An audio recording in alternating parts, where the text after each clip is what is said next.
Continuing on with functions, we're going to talk about what does it mean for a function to be increasing versus what does it mean for a function to be decreasing. So this is increasing and decreasing.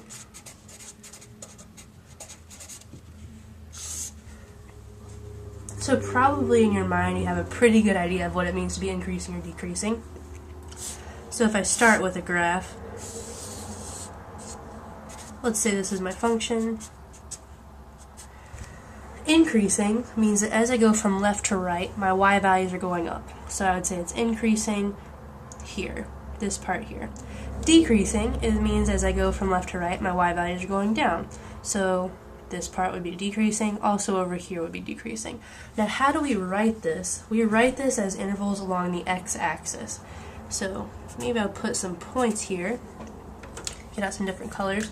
We would say this graph is increasing on that interval, because as I go from left to right, the y values are increasing. And we would say it's decreasing for all of these values, all of those x values. So what we write for increasing and decreasing are just the x values, so the intervals along the x-axis.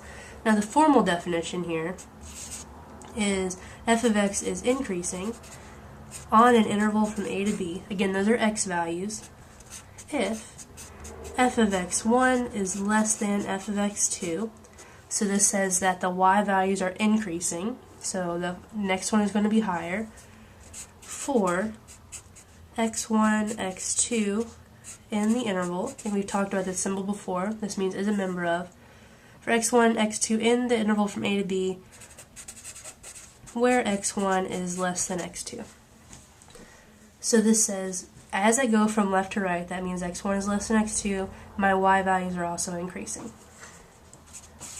It's decreasing on an interval a to b if f of x1 is greater than f of x2. So now I have that the previous y value is going to be larger than the next one. For x1, x2 in my interval where x1 is less than x2. So this is saying that as I move left to right, so x1 is less than x2, my y values are decreasing. And then lastly, we didn't draw this in our picture, but it's constant on an interval from a to b if f of x1 equals f of x2 for x1, x2, and the interval. Now it doesn't matter if I make x1 less than x2, I need all of the function values to be equal. So constant is going to mean that all the function values are equal. So let's do an example of this where we write out all of our intervals. So I'm going to draw a picture here.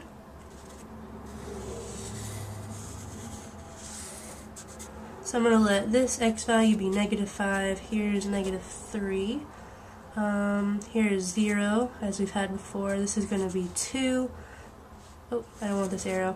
I want this to continue on this way until I get to 6. So there's my x, here's my y, here's f of x. Let's say that this y value here is maybe 8. Okay, let's find the intervals of increasing, decreasing, and constant. So I'm going to have 3 answers to this. So f of x is increasing on what interval, decreasing on what interval, and constant on what interval. So I'm going to have 3 different questions here. So let's go through, and it might be easiest if we kind of color code this. So let's start with maybe the easiest one, which is a constant. Oh, I think I forgot a number here. I think I want to write a 4 right there. So where in this graph are my function values constant? So where do I have a horizontal line? We can see a horizontal line is happening here. Now which x values are associated with that? These x values. So that tells me that my function is constant on the interval from 4 to 6. And we're always going to use parentheses with this. We're never going to use brackets. Alright, now let's maybe go to increasing. So where is my function increasing? That means where, when I go from left to right, are my y values going up? Well, let's see. from negative 5 to 3, my function values are going down, so not that. I think from 3 to 0, so I'm increasing there. Then I start going down, so decreasing, and then I start going back up again. So where am I increasing? Two different places, from negative 3 to 0, then also, so I'm going to use my union, from 2 to 4. And now lastly, where is it decreasing? Well, we can see from negative 5 to 3, my function values are going down. Also from 0 to 2, my function values are going down. So what's my answer going to be? Negative 5 to negative 3, and then also from 0 to 2. So those would be all of my intervals of increasing, decreasing, and constant. Let's try one more of these examples.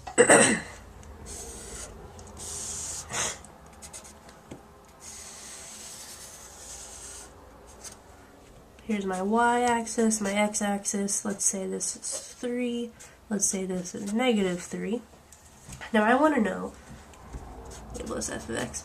F of x is increasing on what interval, decreasing on what interval, and constant on what interval. So let's do the same thing that we did before. So let's start with constant. Is this function ever constant? Do I ever have a horizontal line? So no. So I'm going to say the empty set. It's never constant. Now let's go for increasing. So where am I increasing? Well, my function values are going down, down, and then they start going up at 3. Then they continue going up till there. And then they start going back down again. So I would say that it's increasing on negative 3 to 3. And then lastly, where is it decreasing? Well, it's decreasing for all of these x values, also decreasing for all of these x values. Now, do those two lines that I just drew ever stop? No. It continues on forever to the left, so I would say negative infinity to negative 3, because this interval never stops to the left. And then also from 3 to infinity, because this interval never stops to the right. So in the last one we definitely had endpoints, here we don't. So we just use infinity and negative infinity. But that's how you would describe increasing, decreasing. It's always talking about your x coordinates. It's not talking about y. It's saying what x values is this true for. So that's increasing, decreasing.